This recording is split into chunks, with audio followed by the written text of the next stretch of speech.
파이팅! 한번 다시 부탁드립니다. 미래 목회 파이팅! 네. 고맙습니다.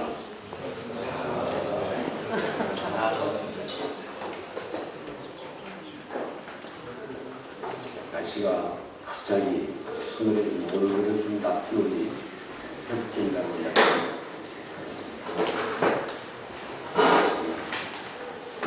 미래목표 포럼의 5천 프로 2026년 한국교회 트렌드와 계획 이제 깊어지는 이 가을에 또 우리의 사역을 되돌아볼 뿐만 아니라 내년도 계획을 또 목회 계획을 또 준비하는 그런 시점에 의미 있는 5천 프로를 하게 되어졌습니다. 저는 사회를 맡은 함께하는 교회를 섬기고 또 공회 시행하는 김인환 목사입니다. 오늘 포럼을 위해서 먼저 안동 물놀이교회를 섬기시고 공회 실행위원이신 양인순 목사님께서 기도해 주시겠습니다.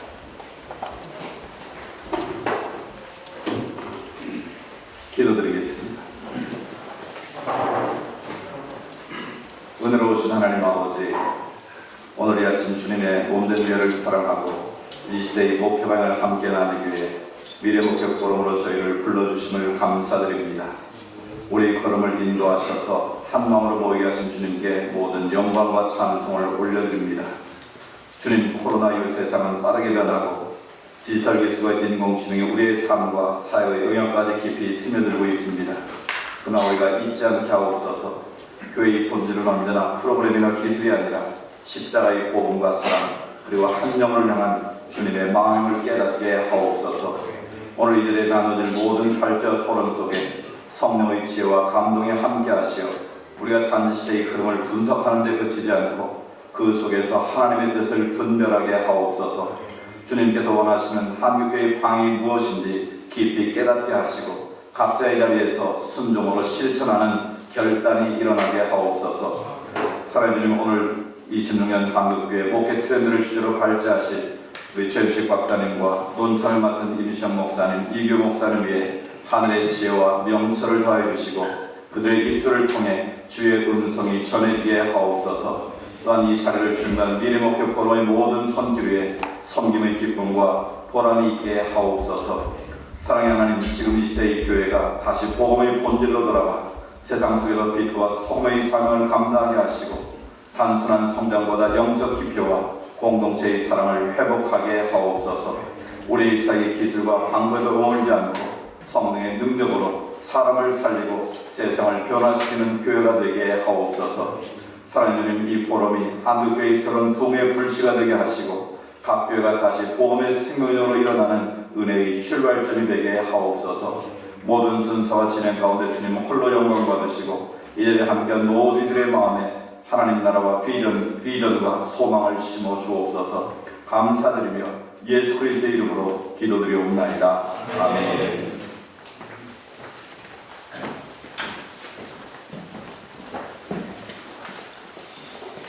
우리 본회의 대표이시고 세종한교회를 섬기시는 우리 황덕기 목사님 나오셔서 인사 말씀을 해주실 텐데 좀 분위기가 어렵습니다. 나오시지 않고 박수로 이렇게 많이 해주시면 되겠습니다.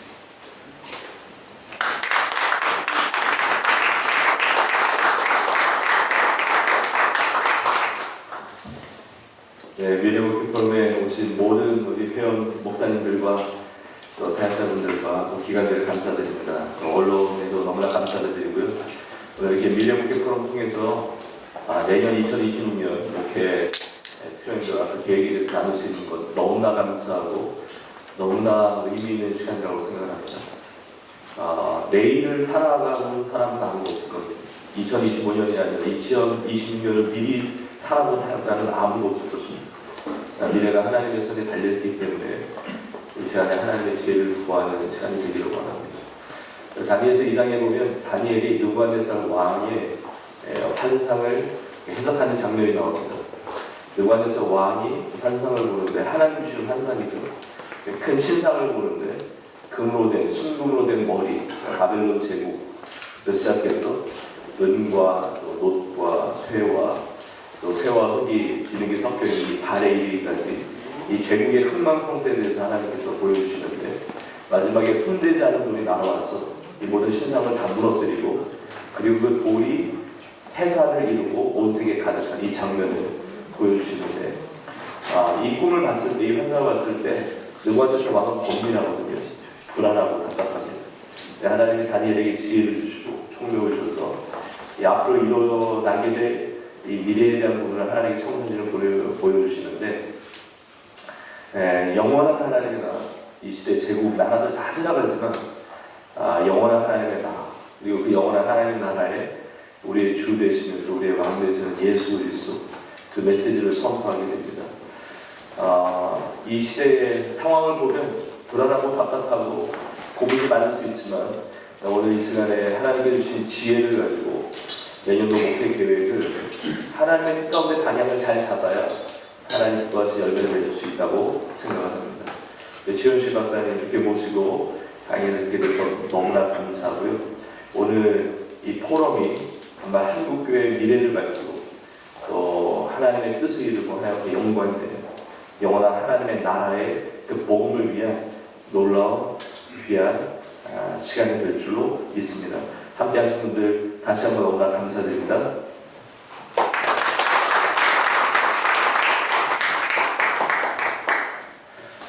네, 이제 오늘 본 강의가 시작됩니다. 오늘 강의해 주실 강사님은 우리 한국교회의 큰 자산이다 생각되거든요. 전문 미래학자이고 또 일찍이 우리 한국교회뿐만 아니라 한국 사회 일반인들에게도 또 되어질 일들에 대해서 예측하시고 많은 제안들을 해주셨던 박사님이신데 아시아 미래 인재연구소장이신 최윤식 박사님이십니다. 2026년 한국교회 트렌드와 목회 계획, 우리가 목회 계획하는데 아주 좋은 귀한 인사이트가 제공되는 오늘 이 강의가 될 줄 믿습니다. 우리 교수님 나오실 때, 우리 박사님 나오실 때 큰 박수로 맞이해 주십시오.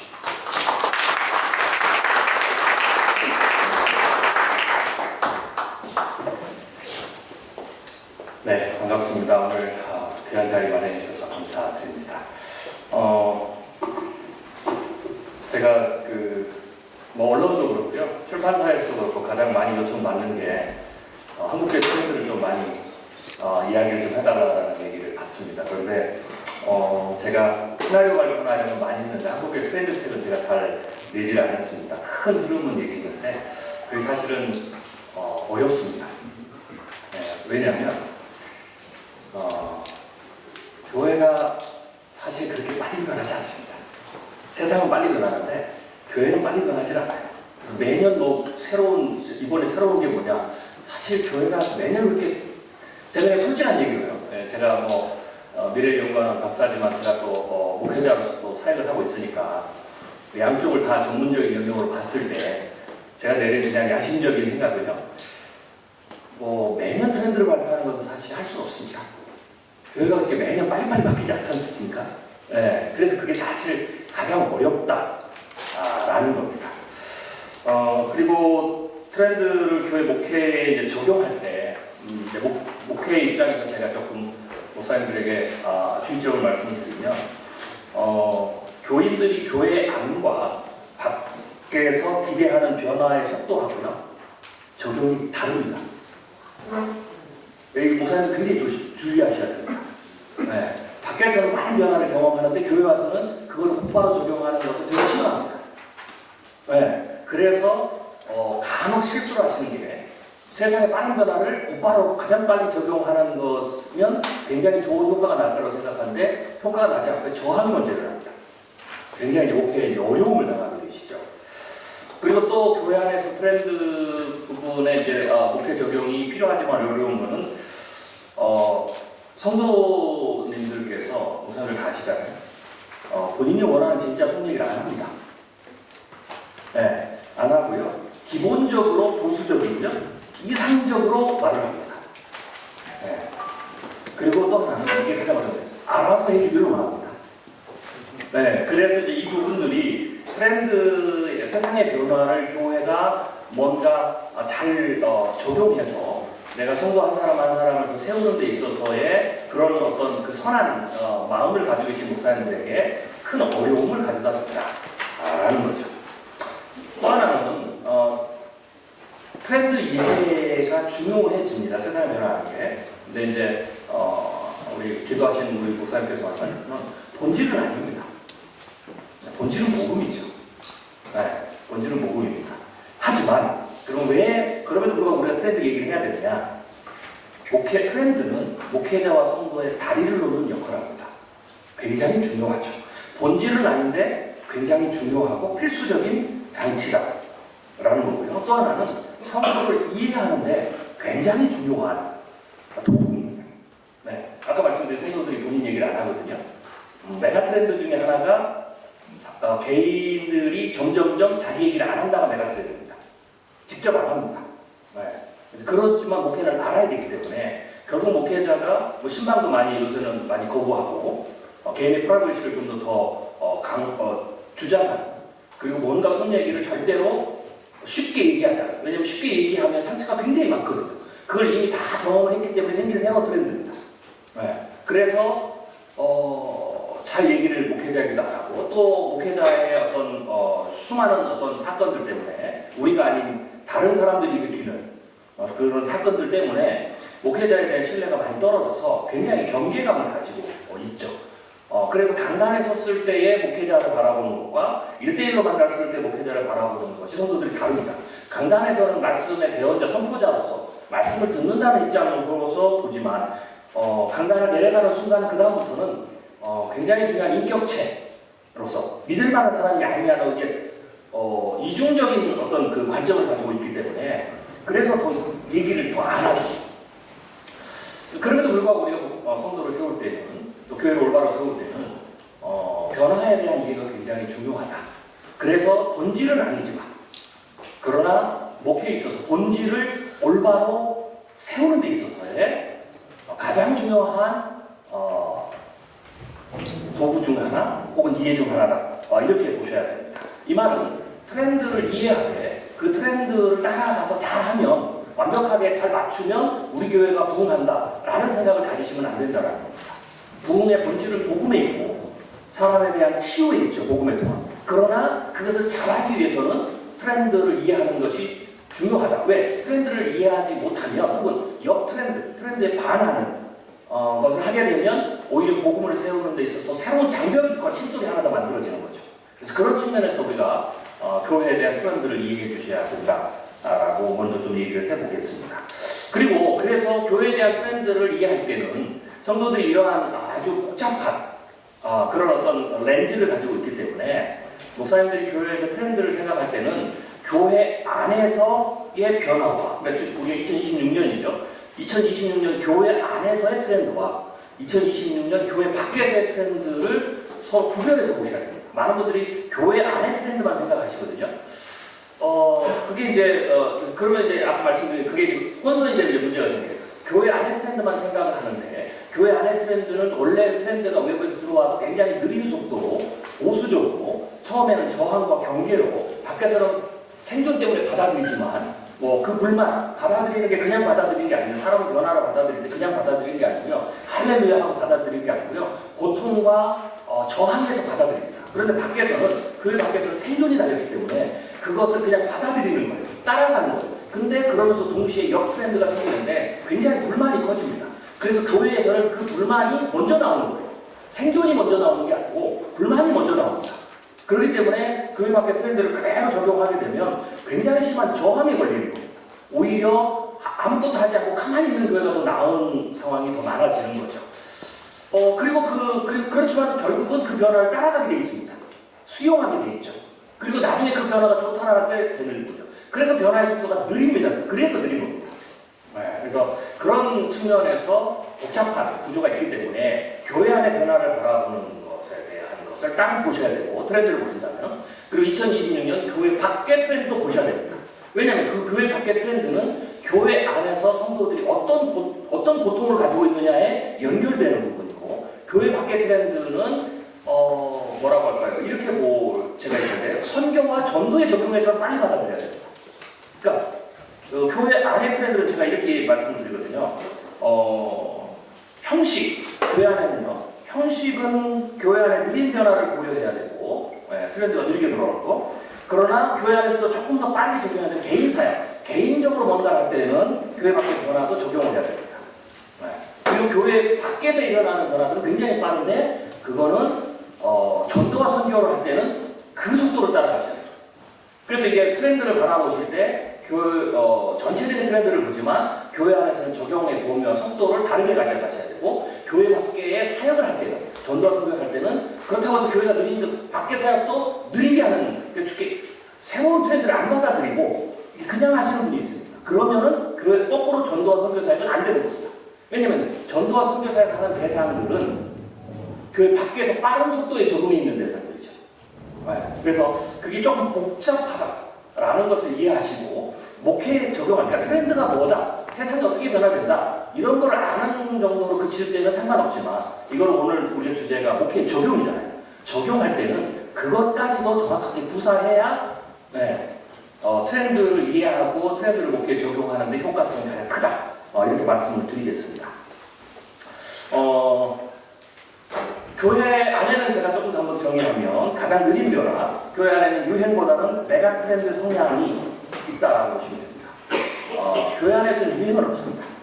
그러니까 세상 밖에서는 트렌드를 좀 나눌 때 유행, 단기 트렌드, 중기 트렌드, 장기 트렌드 이렇게 하거든요. 근데 교회 안에서는 사실은 유행은 없고요. 교회 안에서 뭐가 유행됐다, 지금 뭐가 유행이더라, 이거는 사실 교회 안에는 별로 없습니다. 그냥 그 유행이라기보다는 어떤 큰 교회 한번 뭔가 이벤트적으로 뭔가를 했다, 이런 거지. 순식간에 유행이 쫙 돈다. 어느 큰 교회 사니까 우리가 한국교회 전체에 막 유행이 확 돌았다, 이런 건 없습니다. 예를 들면 유행 같은 경우는 또 실제로 교회 밖에서도 보면 유행이 가장 많이 일어나는 게 소비 영역이거든요. 그래서 소비 트렌드는 매년책이 나올 수가 있습니다. 왜냐면 소비는 6개월에서 12개월 단위, 12개월도 느립니다. 6개월 단위로 막 바뀌기 때문에 사실 매년 트렌드 책을 내는 것은 주로 소비책입니다. 그래서 김남도 교수님의 책은 대부분 포커스가 소비에 되어 있습니다. 그걸 그대로 적용하시면 절대 안 맞습니다. 제가 목회자의 경험으로서 말씀드리면, 그건 절대 안 맞습니다.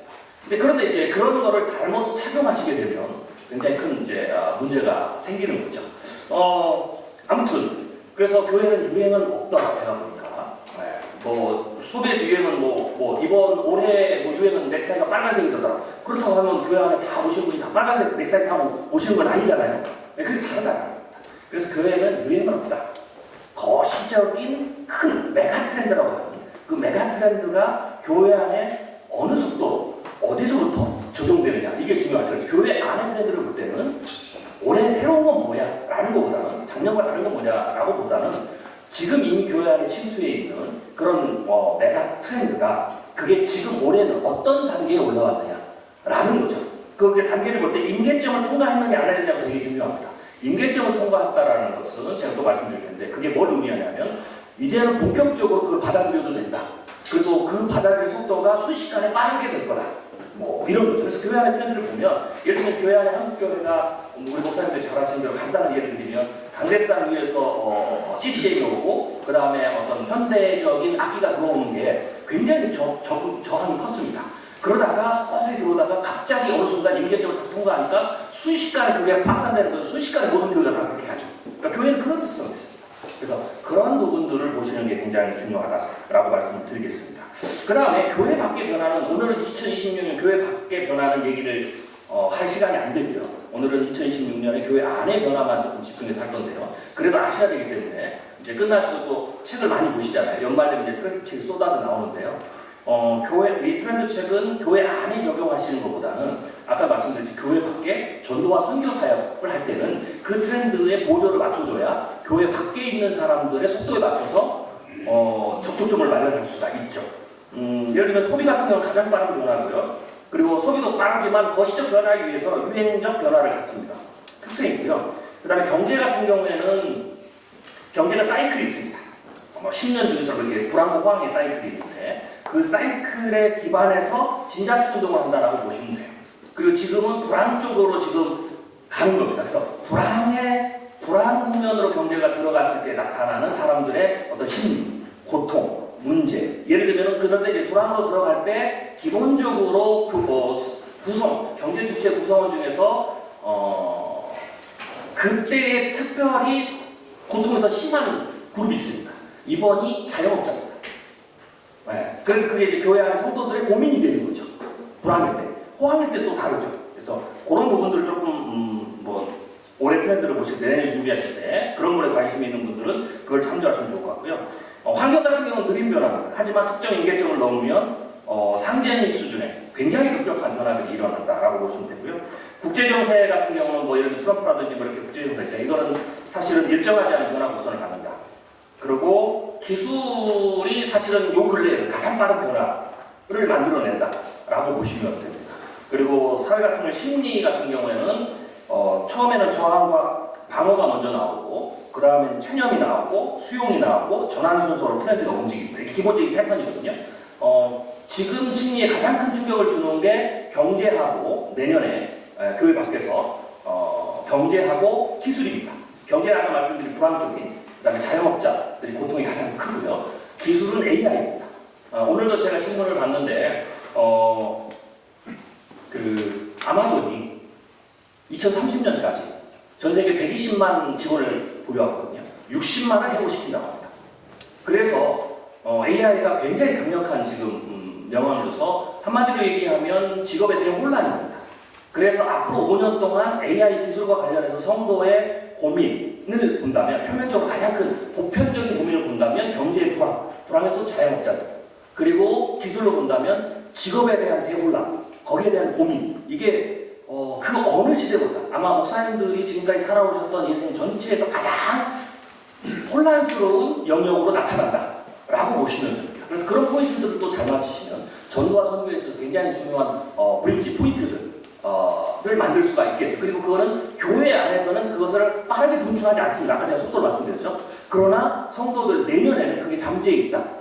라고 보시면 될 것 같습니다. 그래서 트렌드를 보실 때는 이렇게 조금 그냥 트렌드를 이해하고 세상이 어떻게 변한다, 뭐가 지금 유행이더라, 뭐가 트렌드라 뭐 이런 걸 그냥 아시는데 그치는 데는 여기까지 생각하실 필요가 없지만 우리가 오늘 주제처럼 목회 적용이기 때문에 적용할 때에는 그것을 어떻게 적용해야 되는지 제가 지금 말씀드린 큰 원칙, 이 원칙을 잘 활용하셔야 된다. 안 그러면 괜히 트렌드 따라간다고 했다가 제가 목회자의 심정을 들으니 교회가 더 시끄러워집니다. 그래서 그런 부분이 위험하다. 그렇지만 안 따라간다고 해서 그러면 우리는 뭐 트렌드 상관없이 갈래. 이러면 또 안 됩니다. 그럼 교회가 뒤처지게 되고 성도가 다른 교회로 가버립니다. 목사님이 나를 몰아준다 라는 게 뭔지 아십니까? 바로 이런 얘기입니다. 이런 자기가 상황이 있는데 자기는 말을 안 하고 목사님이 알아서 알아주길 원하는데 그렇게 안 하니까 목사님 나를 안 알아준다. 이러고 그냥 딴 데로 가버리는 거죠. 그래서 이게 이제 트렌드 전체에 있어서 트렌드가 본질은 아니지만 본질을 회복하는데 왜 중요한 역할을 하는지. 그렇지만 트렌드를 너무 본질적인 사람을 끌고 들어와서 목회 적용할 때 잘못 위치를 주게 되면 오히려 역효과도 난다. 라는 거죠. 그렇다고 해서 트렌드를 무시하면 그것도 역시 역효과에 극단적인 양쪽의 역효과에 있는 거죠. 그래서 이걸 두 개를 조화롭게 적용하는 게 좋다라고 말씀을 드리겠습니다.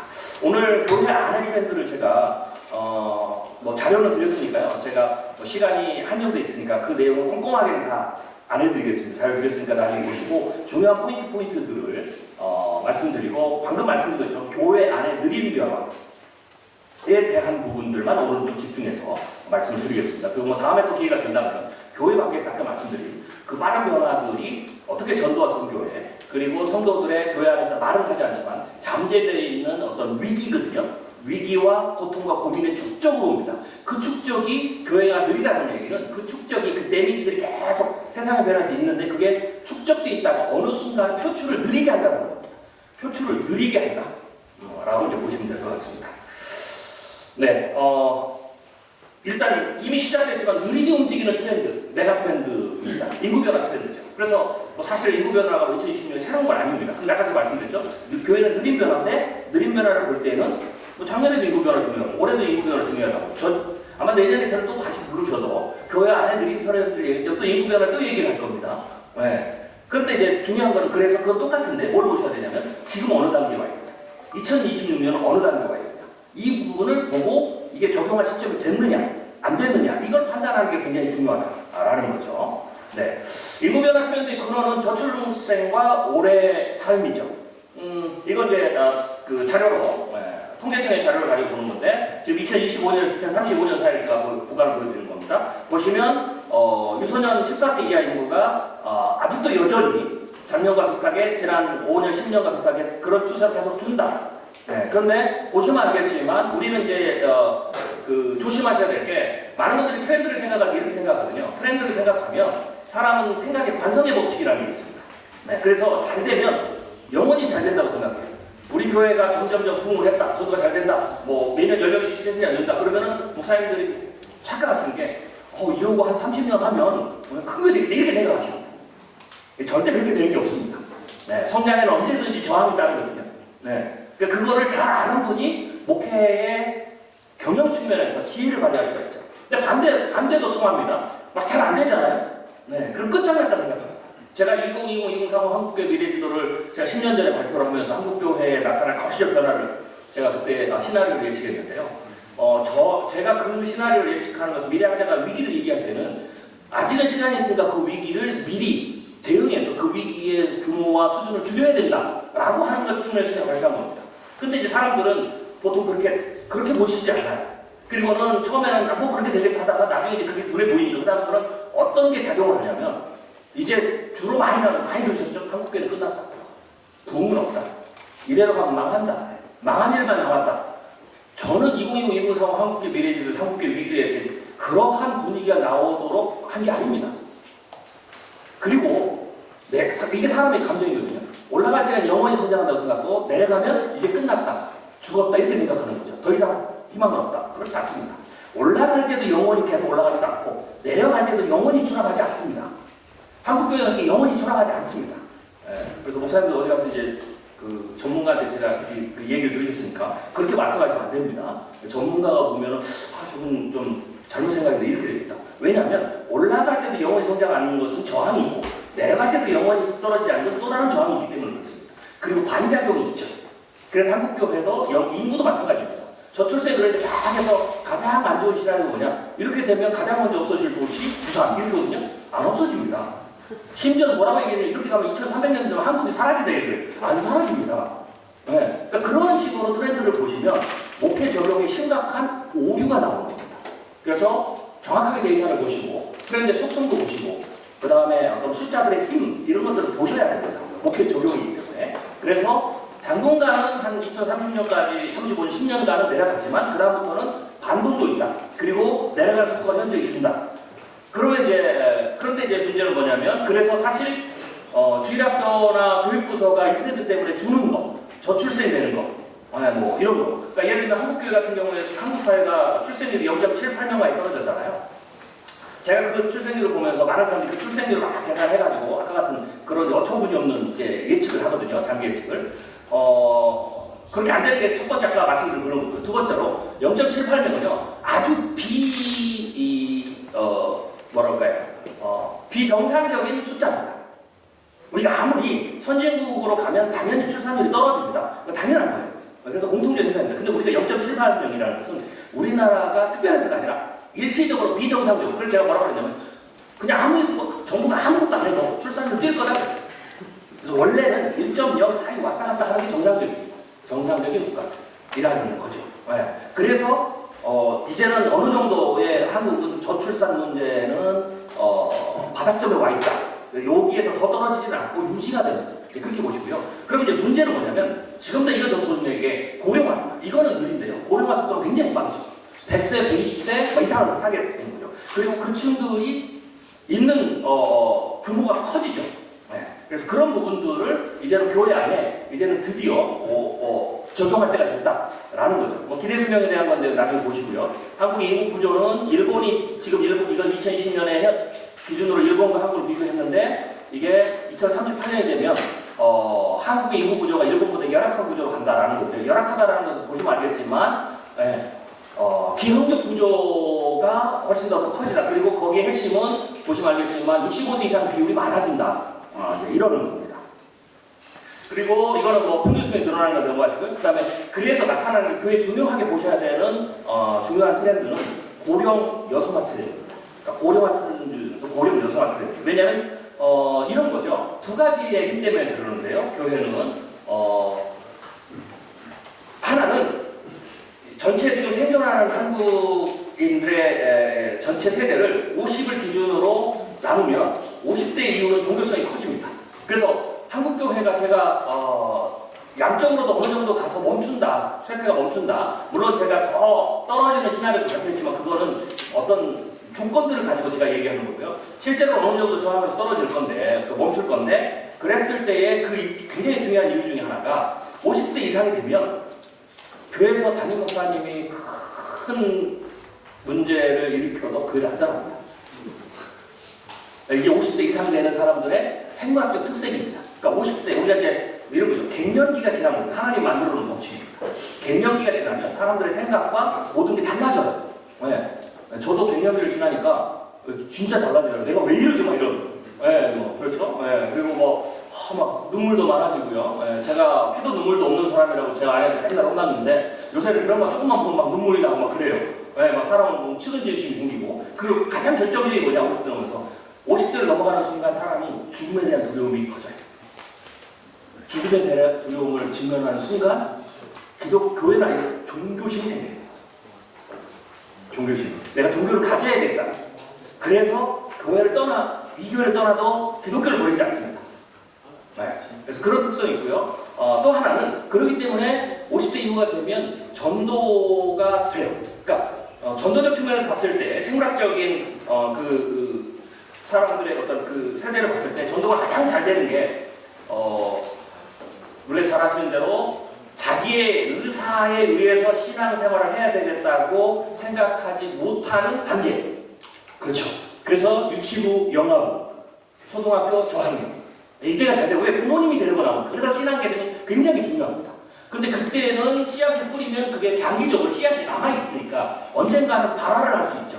그래서 씨앗을 뿌려주면서 굉장히 중요하고, 그래서 지금 유소년 인구가 줄었다는 것은 이제 그러한 세력이 위축됐거나 혹은 축소되거나 비중이 분배를 좀 조절해야 된다라는 거고요. 그 다음에 두 번째로 큰 게 청소년 시기. 네, 친구 따라 강남관. 네, 굉장히 중요합니다. 친구 따라 강남관. 그럴 때는 전도 전략은 진짜 친구 따라 강남 오게 만들어야 됩니다. 친구 따라 강남 오게. 네, 그게 청소년 시기죠.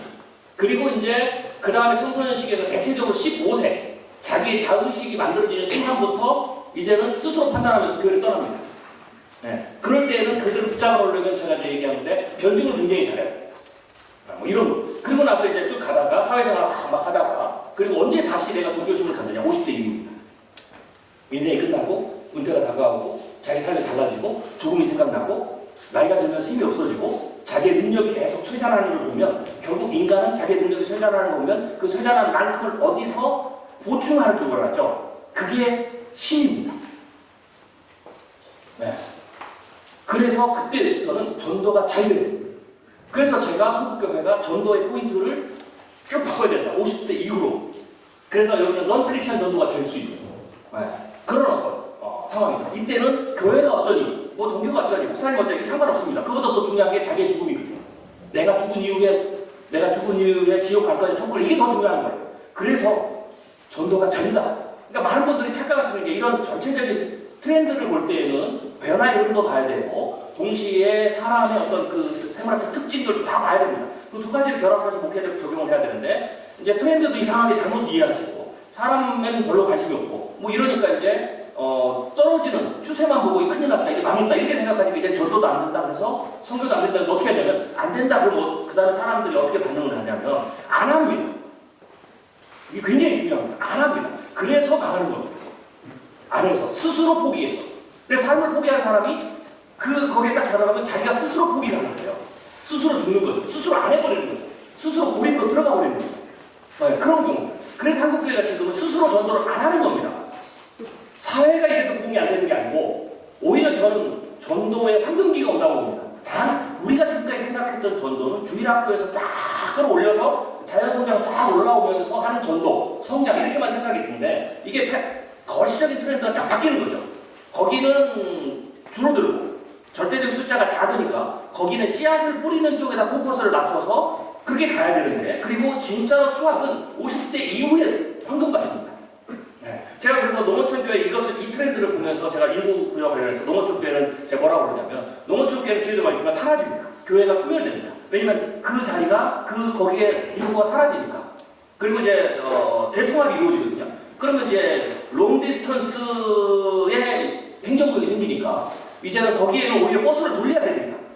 네, 그러니까 그런 트렌드 봤을 때는. 그랬을 때에 이 농어촌 같은 경우는 이런 사라지지만 어떻게 되냐, 화려하게 사라질 수 있습니다. 어떻게? 전 마을이 대응만해서 시간이 갈수록 복음에 대한 죽음에 대한 게 있기 때문에 전 마을이 복음화될 수 있죠. 그랬을 때에 사라지는 건 어쩔 수 없습니다. 그걸 사라지는 것을 막으면 안 됩니다. 대신 그 교회가 거기서는 사라져도 우리의 신앙의 계승을 다른 데서 할 수 있잖아요. 그러니까 전략적 전환이 필요한 겁니다. 근데 우리는 자꾸 사라지는 것만 생각하고 사라지는 걸 막으려고만 생각합니다. 농어촌 교회가 막 사라지는 걸 막고 내가 다녔던 교회인데 없어지고 막 우리 그러잖아요. 초등학교 저는 이제 국민학교에서 했는데 국민학교가 막 없어지고 막 이러잖아요. 그럼 교회도 그렇게 될 것 같고 막 심각하게 하실 필요가 없습니다. 그건 그냥 변화입니다. 단 우리 교회가 사라지는데 내가 있던 고향교회가 거기에서 물리적으로 사라지는 대신 거기에 신앙을 다른 데 계승하는 전략, 선교적 전략, 다른 교회 개척한다든지 이런 식으로 가면 얼마든지 교회는 유지될 수 있고 성장할 수 있는 거죠. 그래서 트렌드를 여러분들이 적용하실 때, 제가 지금도 간단하게 설명드렸지만 트렌드를 목회에 적용하실 때는 이러한 전략적인 조금 더 큰 안목으로 보셔야 됩니다. 안 그러면 극단적으로 가는 거죠. 자, 또 가보겠습니다. 이건 뭐 60세 이상 교회 이탈이 미미하다는 이미 통계적으로 나오고 이미 시작이 됐습니다. 이미 시작이 됐어요. 근데 이제 우리 목사님들 이거를 우리 교회가 늙어간다 이렇게만 생각하는 거예요. 우리 교회는 노인들만 나온다. 뭐 이런 생각을 하는 거예요. 그렇게 읽으시면 안 돼요. 그럼 어떻게 되느냐? 안 하는 거죠. 못 하는 거죠. 하기 싫은 거죠. 트렌드를 잘못 읽은 예입니다. 트렌드를 잘못 읽은 예다라고 보시면 됩니다. 그런데 이제 문제는 거기에서 또 다른 이제 모든 트렌드는 다양한 어떤 트렌드를 동반하거든요. 그 이제 기회적 트렌드가 있고 리스크적 트렌드가 있어요. 아까 말씀드린 고령화됐을 때 복음, 양적인 성장을 할 수 있는 복음 전파를 더 잘할 수 있는, 완전히 넌 크리스찬을 복음화할 수 있는, 이게 이제 양적으로 기회가 생겼다면 반대쪽에 그 위기도 있겠죠. 모든 것은 공연의 아픔이에요. 그게 이제 예를 들면 준비되지 않은 장수의 그룹들이 교회 안에도 있고 교회 밖에도 있기 때문에 그들을 데리고 오면 그 문제를 교회가 껴안아야 되는 거예요. 이게 굉장히 중요합니다. 껴안게 되죠. 뭐 교회는 나오게 했는데 본인의 문제를 알아서 하시죠. 이렇게 할 수가 없잖아요. 전도하는 순간, 교회하는 순간 그것을 껴안아야 되죠. 그 문제가, 가장 큰 문제가 우리나라의 지금 현재 역사 20-30년 동안은 20-30년 지나면 달라질 겁니다. 왜냐하면 사람들이 학습을 하기 때문에 이제 준비한 장수로 넘어가거든요. 근데 지금은 준비하지 않은 장수, 이게 지금의 사회적 문제이고 현상입니다. 그래서 그것을 껴안는 측면, 교회 안에서 성도를 양육할 때나 전도하오는 사람들을 데리고 올 때, 혹은 이런 것들 그들의 문제니까, 위기니까, 고민이니까 전도의 접촉 포인트가 되겠죠, 선교육. 그래서 준비되지 않은 장수, 이것을 교회가 어떻게, 교회가 가진 영적 자원, 혹은 인적 자원, 물적 자원으로 그들을 어떻게 숨길 수 있느냐, 어떻게 그들을 도와줄 수 있느냐라는 부분이죠. 그런데 이렇게 하셔야 됩니다. 어떤 분은 또 이렇게 얘기하면, 그럼 우리가 어떻게 그 사람들의 문제를 다 해결해 줍니까? 가라는 나라님도 구제 못한다는데. 그런데 이것도 잘못 읽으신 거예요. 그분들이 원하는 것은 다 해결해 달라는 게 아니에요. 가장 간단하게 들어달라는 거, 이해해달라는 거, 관심을 가져달라는 거, 그거면 되는 겁니다. 그러니까 그런 부분들에서 또 적용하시면 될 것 같고요. 또 하나가 이제 여기 이제 사회적 측면에서 왜 이렇게 어렵느냐면 은퇴도 빨라지고 국민연금 수령연금이 늦어지니까 실질 재정기가 커지죠. 그래서 경제적으로 이 50대 이후가 가장 결정적으로 경제적으로 큰 고민, 고통을 받고 있는, 그러면 경제는 굉장히 중요합니다. 자본주의 사회에서 가장 큰 영향을 받는 게, 사람의 심리와 변화에 대해서 가장 큰 영향을 받는 게 두 가지가 있는데, 하나는 경제예요. 자본주의니까. 이게 이제 잘 와닿지 않으시면 오늘 파산을 한번 해보시면 됩니다. 네, 그러면 모든 게 그리 집중이 되고 모든 기도가 다 그렇게 되고 누군가가 나에게 거기에서 도움의 손길을 지푸라기만 하나 던져줘도 내가 큰 은혜를 받습니다. 경제가 자본주의에서 굉장히 크다라고 보는 거고, 또 하나가 기술입니다. 기술은 자기의 삶의 변화, 삶의 양태의 변화, 혹은 내가 직장 일의 변화를 주거든요. 그래서 두 가지가 굉장히 중요한데, 경제적인 측면에서는 지금 이런, 그래서 경제적으로 실제로 우리 세대를 봤을 때 가장 큰, 목사님들이 경제적으로 저분이 가장 큰 고민, 혹은 돈은 있지만 고민이 가장 많은, 그러니까 돈의 양하고 상관없습니다. 고민이 가장 많은, 그리고 그것에 자기 인생에서 가장 큰 고통으로 생각하고 위기로 생각하는 세대가 저 세대입니다. 국민연금 받기 전. 네. 그래서 그분의 세대들이, 근데 이제 교회에서는 잘 보셔야 되는 게, 제가 이제 교회에서 이렇게 얘기해요. 스마일 주문이 교회 가득합니다. 교회 오면 엄청난 문제가 있는데, 내 회사가 내일 파산하게 생겼는데, 네. 난리가 났는데도 교회 오면 스마일. 네. 거기에 속으시면 안 됩니다. 이게 스마일 주문입니다. 그걸 물어보면은 셀 나눔하고 뭐 제자훈련하고 다 얘기 안 합니다. 나중에 와서 얘기하지만 자기 고통을 얘기하지 않아요. 왜냐하면 왜 얘기하지 않는지 아세요? 지금까지의 트렌드가 고통을 막 얘기하면 다른 사람에게, 우리나라, 특히 우리나라 문화에서는 그렇잖아요. 네. 안 좋은 인생이 생깁니까? 은혜 받을 때의 사람의 감정과 평상시에 평온한 감정으로 돌아왔을 때 감정이 다 다릅니다. 그래서 이제 그걸 많이 겪어서 지금의 어떤 역트렌드라고는 자기의 진짜 고민을 말 안 합니다. 그래서 제자훈련에 속으로 하실 때는 그걸 생각해요. 진짜 얘기 안 합니다. 그래서 분명히 목회자가 영적 통찰력이 있잖아요. 딱 봤을 때 분명히 문제가 있을 것 같고, 시대 트렌드 딱 읽으면 분명히 저 문제가 있을 것 같고, 이런저런 트렌드는 이제 성도가 자기 얘기를 안 하니까 주위에 있는 클로드를 가지고 그 성도의 고민을 추정하는 기술이거든요. 저런 고민이 있겠다. 저런, 이게 이제 목회자에 필요하죠. 그런 통찰력이죠. 거기에 이제 영적인 통찰력까지 들어가서 성도의 영적인 상황을 보는 건데, 분명히 문제가 있는데 말 안 하는 거죠. 그러고 이제 그러고 넘어가는 거. 말 안 하면 뭐라고 할 수 없잖아요. 그래서 그런 부분들을 목회 시스템적으로 만들어주는 게 굉장히 중요해요. 그 문제를. 그래서 트렌드에 있는 게 그게 필요하다. 지혜다라고 보시면 됩니다. 자, 기술 얘기는 뒤에 얘기하겠습니다. 뭐 이건 좀 제가 넘어가고요. 이거는 진행되고 있는 트렌드입니다. 이게 이제 군집으로 모이면 어떻게 되냐. 교회 헌금이 계속 줄어듭니다. 그래서 교회 헌금이 계속 줄어드는 장기적 추세는 여전히 계속 지속된다라고 보시면 되고요. 교회 헌금이 쭉 줄어드는 것은 인구 구조라든지 뭐 직업의 문제가 이렇게 있는데, 또 하나는 뭐 양적인 하락도 있고, 이게 들어갈 때도 진폭이 있습니다. 진폭이 언제 크냐? 경제 충격이 오면 진폭이 한 2배 이상 된다. 평균 감속의 2배 이상. 그게 이제 아마 뭐 내년, 내후년 뭐 이렇게 될 거다라고 보시면 됩니다. 왜냐면 세계 경제가 지금 한국은 이미 저성장에 들어갔고요. 세계 경제 좀 이상합니다. 미국이 어마어마한 돈을 풀고, 그리고 돈이 미국으로 쏠리고, 트럼프가 굉장히 그 정책을, 무역 정책이나 경제 정책을 외국적으로 쓰고 있어서 이미 경기 침체가 왔어야 되는데, 경기 침체가 와서 주식시장도 한번 큰 충격을 받고, 네, 다 이렇게 해야 되는데, 부동산도 충격을 받고 뭐 이래야 되는데, 그게 지금 딜레이가 되는 현상이에요. 그 딜레이가 되는 현상이면 뭐냐면 미국만 나홀로 좋아져요. 근데 그것도 사실은 숫자는 의미가 없어요. 그런데 딜레이가 될수록 이 고통이 누적이 축적이 돼요. 그리고 다음에 실제 터질 때 크게 터집니다. 네. 그러니까 쉽게 얘기하면 이번에 AI 버블인데 2002년 닷컴 버블이 이제 우리가 뭐 그쪽 얘기를 하면 2단 뛰게 됐어요. 버블이. 네. 터져야 할 시기에 안 터졌어요. 그리고는 버블이 더 길게 가면서 어떻게 돼?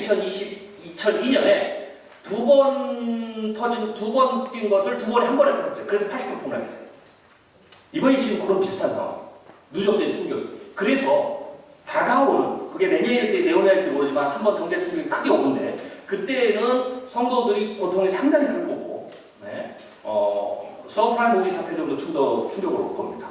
네. 그리고 자영업자가 충격이 굉장히 클 거다라고 이제 봐야 되겠죠. 그럴 때에 이제 이분들이 지금 아까 얘기한 이 경제적 절벽 안에 있잖아요. 그래서 그분들의 고통이 굉장히 크다. 그래서 그것을 조금 유추하면 그들의 어떤 경제적 문제와 그런 상황의 변화들을 목사님들이 목회적 프로그램 안에서 우리가 돈 벌어줄 수는 없고 사업을 일으켜줄 수는 없지만 그러한 문제들을 직면했을 때 말씀 안에서 이겨나갈 수 있는 그런 어떤 영적인 훈련이나 프로그램이나 혹은 그런 메시지가 굉장히 중요한 시기다라고 볼 수가 있죠. 네, 뭐 이거 좀 넘어갔고요. 인구 구조가 만들어내는 또 다른 상황을 보면 교회 소멸. 이게 지금 고령화 인구 비율이거든요. 이걸 이제 적용을 하면 이게 분만 건수가 0인 지역이고요. 그리고 결국은 국가에서는 여기서 색깔이 빨간색이 진할수록 고위험 단계, 소멸 위험 지역이죠. 그리고 이게 소멸 위험 지역이라는 것은 사실 어떻게 돼요? 교회가 소멸된다는 거죠. 이 지역이 우리는 교회가 소멸되는, 교회가 없는 지역으로 갈 수 있다라고 봐야 되고요. 사실은 거기에 인구가 사람이 살지 않는 곳으로 가는 거니까 대신 지자체 범위는 넓어지는 거죠. 그래서 그랬을 때 그 지역 안에서의 어떤 뭐 교단적으로 본다면 교회의 어떤 그 행정구역이 넓어지고 이동 범위가 넓어지고 그렇지만 고령화가 많이 심해지고 그래서 이동하기 힘든 이러한 어떤 그 특이한 상황에 있는 사람들에게 교회, 신앙생활, 또 교회 출석 어떻게 할 것이냐에 대한 전략도 좀 필요하다. 만약 그 전략을 하지 않으면 어떤 일이 벌어지냐? 방치된 사역지가 생기는 겁니다. 그래서 소멸 지역을 바라볼 때, 소멸 인구를 바라볼 때 가장 중요한 거는 교회가 총회 차원에서, 교회 차원에서 또 선교적 차원에서 가장 중요한 키워드를 거꾸로 역추산에 뽑으면 방치된 사역지입니다. 그래서 한국은 방치된 사역지가 많아질 것이다 이렇게 보시면 돼요. 방치된 사역지가 지역적으로, 물리적으로 그 지역이 있고 동시에 교회 안에 들어가 방치된 성도가 있는 겁니다. 방치된 성도. 이런 변화들이 교회가 대응을 못해주면 그 성도는 방치된 성도가 되는 거죠. 그래서 가장 중요한 트렌드가 방치된, 방치라는 그런 어떤 키워드가 생길 가능성이 굉장히 높다라고 보시면 됩니다. 이제 남은 자들의 미래라고 제가 표현했는데요. 그러면 이제 남아있는 고령화를 제외하고 혹은 그것과 일부에서 나타나는 트렌드가 뭐냐? 결국은 가구수의 변화죠. 통계청보다 좀 빠르고요. 1인 가구, 2인 가구가 많다라고 봐야 되겠죠. 그래서 1인 가구, 2인 가구가 이미 이제 어느 정도 끝이 올라섰고 교회 전체의 현재서를 보면 제가 분석한 바에는 한국교회 전체의 평균으로 본다면 교인의 가구 단위로 볼 때 50% 정도는 이미 1, 2인 가구. 네, 그래서 제가 책에서 몇 번 강조드렸지만 교회 목회의 메시지나 프로그램이나 혹은 뭐 여러 가지들을 교회 가구수로 물론 이제 인구수로 하면 조금 그렇게는 안 됩니다. 왜냐하면 한 가구가 3, 4인이라고 하고 1일이니까 그러나 가구수로 봤을 때 독립된 어떤 주체 가구수 봤을 때 절반 이상이 이미 1, 2인 가구고 이게 평균이고요. 작은 교회나 농어촌 교회를 내려가서 그게 비율이 더 커지죠. 그래서 매일 가구라는 것을 중심으로 목회 전략을 짤 때에서는 1, 2인 가구가 가장 우선으로 올라가야 된다라는 거고요. 1, 2인 가구로 가게 되면 사람은 환경의 지배를 받습니다. 그래서 자기가 그런 환경에 딱 들어가면 새로운 문제 욕구 결핍이 생겨요. 이게 이제 나타나는 트렌드인데 그 중에 이제 첫 번째가 초계이랍니다. 그래서 나를 찾아가는 신앙, 개인의 특성, 요구, 취향에 따라서 맞춤화된 경험을 추구하는 이제 시대가 되는 거고요. 코로나19 이후에 평균의 종말이라는 그런 어떤 이야기가 나오고 초개인화 현상이 더욱 심해졌죠. 개인 나름의 삶의 방식이 중요해지는 그렇게 되는 겁니다. 이건 뭐냐면 1, 2인 가구로 가면서 1, 2인 가구의 분들은 이게 좀 더 강해져요. 이 강해진다는 게 뭐냐면 이게 이제 그러니까 쉽게 얘기해서 초개인화는 기술적 단절의 시대가 강요적으로 만든 거예요. 내가 초개인화를 하고 싶어서 하는 게 아닙니다. 기술적인 것이 단절을 자꾸 만들어요. 그래서 초개인화의 상황으로 고립을 시켜버리는 거고요. 그리고 이런 가구수의 변화가 결국은 그렇게 만드는 거죠. 그랬을 때 이제 이 사람들이 자기가 역트렌드죠. 환경적 트렌드 자기가 내가 그러면 의미를 찾아야 되겠다. 혹은 변명거리를 찾아야 되겠다. 나를 합리화해야 되겠다. 라고 했을 때 초개인화입니다. 그래서 이 초개인화가 굉장히 중요한 현상으로 교회 안에서 떠오른다라고 보시면 돼요. 이 초개인화라는 건 뭐냐면 그래서 초개인화이기 때문에요. 웬만한 능력을 가진 목사님을 제외하고는 성령의 불이 떨어지지 않는 한 예배 시간에 대예배의 설교로 성도의 변화가 더딥니다. 초개인화이기 때문에 1대1 사역으로 가야 해요. 이게 이제 힘든 일입니다. 그래서 목회가 힘들어진다 이겁니다. 속으로 딱 얘기를 안 합니다. 제자 훈련, 10명, 12명 그걸로 안 됩니다. 지금은 더 장벽을 쌓죠. 그래서 한 사람이 영적인 부분으로 들어가서 그 장벽, 싸우는 그런 어떤 그 방어벽, 보호벽 이런 걸 깨려면 1대1 사역으로 들어가야 돼요. 그래서 그 어느 때부터 1대1 사역이 중요하다라고 이제 봐야 되겠죠. 그런데 그 1대1 사역을 할 때 중요한 게 이건 형식이잖아요. 형식적으로는 1대1, 소그룹이 굉장히 중요한 거고요. 지금 에서는. 그런데 내용은 초계인이라는 것은 각자의 어떤 그 스타일이 다 다르다는 거죠. 고민도 다 다르고 이런 거. 그래서 컨텐츠 측면에서도 초계인화가 가요. 더 정확히 얘기해요. 형식의 초계인화는 할 수 있어요. 우리가 1대1 제자님도 하고 이러잖아요. 근데 제가 말씀드린 것은 형식의 초계인화를 말씀드리는 거 아니에요. 그건 별로 의미가 없어요. 그렇게 한다고 해서도 컨텐츠, 1대1의 컨텐츠의 초계인화가 이루어지지 않으면 그 형식의 초계인화가 효과를 못 봅니다. 왜냐면 아까 말씀드렸듯이 지금의 성도들은 전부 다 어떻게 돼요? 불씨의 장벽을 쌓거든요. 아까도 말씀드렸지만 강단의 메시지하고 강단에서 내려온 목회자하고 1대1로 바라볼 때 다르게 보는 겁니다. 강단에 있는 목회자는 본인이 나 우리 목사님 이게 마음에 안 들어, 뭐 문제도 있고, 뭐 문제도 있고, 뭐 인격도 안 좋고, 우리 목사님 화만 내고 고리타분하고, 뭐 이래도 강단에서 던지는 메시지는 하나님의 말씀으로 들어요. 네. 그런데 이제 내려오는 순간, 그때부터는 어떻게 돼요? 사라지는 거죠. 그게 두 개가 양면성이다 라고 봐야 됩니다. 그래서 그것을 깰 수 있는 방법은 목회자가 늘 기도해야 되지만 동시에 목회자가 당신에게 진심으로 관심을 가지고 있습니다 라는 것. 그 진심으로 관심을 가지고 있습니다라는 것을 표현해주세요. 내가 말로만 진심으로 관심을 당신을 사랑합니다 라는 게 아니고 그 사람의 그 초계인간의 욕구, 문제 이것을 맞춰서 컨텐츠, 말씀을 가르치는 거나 상담하는 거나 이게 초개인화가 돼야 돼요. 이게 어렵죠. 거의 불가능합니다. 그래서 목회가 어렵죠. 근데 중요한 것은 첫 번째로 그런 태도가 중요하고요. 그렇게 접근을 하셔야 되고요. 동시에 또 하나님의 은혜가 있습니다. 제가 뒤에 말씀드린 AI가 그 초기인의 생활을 하는데 목사님들이 굉장히 든든한 어떤 도구가 된다라고 보시면 됩니다. 자, 그 다음에 이거는 제가 넘어가고요. 나중에 자료를 보십시오. 이것도 제가 말씀드렸듯이 그럼에도 불구하고 한국교회는 1973년 이건 한국 사회도 마찬가지입니다. 여기에 지금 머물러 있는 가족 구성원 차원에서 그리고 이제 초기를 볼 때 사회가 조금씩 다릅니다. 청년들 같은 경우는 20대는 학업과 직장, 혼자 살고 싶어서보다는 학업과 직장 때문에 1인 가구가 되는 사유가 많고요. 그리고 1인 가구의 분포도는 전 연령에서 고루 나타나고요. 앞으로는 1인 가구 어디가 늘어날 거냐면 지금의 청년 세대, 20, 30대 세대는 이 정도가 제가 보기엔 더 늘어나면 평균치를 유지할 겁니다. 그러면 앞으로는 어디가 늘어날 거냐면 50대 이후부터 늘어납니다. 50대 이후부터 사별, 이혼 뭐 이런 늘어나면서 그리고 그 연령층이 커지죠. 그래서 고령화 측면에서의 어떤 1, 2인 가구의 추세가 앞으로 새로 나타날 가능성이 굉장히 크고 그리고 그 연령층에 따라 상황에 따라서 1인 가구도 본인들이 생각하는 고민과 포인트들이 좀 다르다라고 보시면 됩니다. 네. 그래서 자료를 여러분 확인하시고요. 특별히 조금 더 집중을 보시면 제가 이제 늘 말씀드린 1, 2인 가구가 되면 관심사가 변하죠. 근데 그것도 남성과 여성이 다릅니다. 네. 그래서 목회자 접촉을 하실 때 이런 부분을 잘 생각하셔야 되고요. 이제 이거는 목회자 접촉뿐만 아니라 말씀을 설교를 하실 때도 설교의 어떤 그 포인트, 적용 포인트들을 보셔야 되겠죠. 그런데 이제 아까도 말씀드린 그 교회 어떤 교회에 따라 좀 다르지만 대부분의 지금 한국 교회는 아까 말씀드린 고령 여성화 트렌드가 크거든요. 네, 그래서 그런 부분. 근데 여기다 보시면 어떻게 돼요? 여성화의 고령 50대로 봤을 때 50대 1인 가구의 가장 큰 문제가 경제입니다. 그래서 이걸 보면 뭐냐면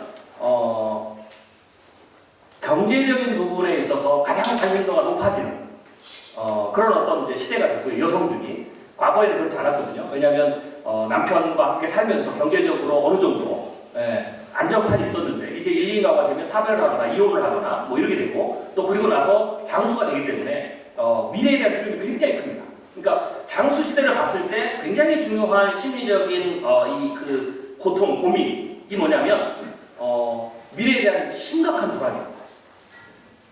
네, 심각한 불안. 여기에 계신 분들은 잘 심각한 불안을 아직 못 느끼시나 보네요. 성도들은 느낍니다.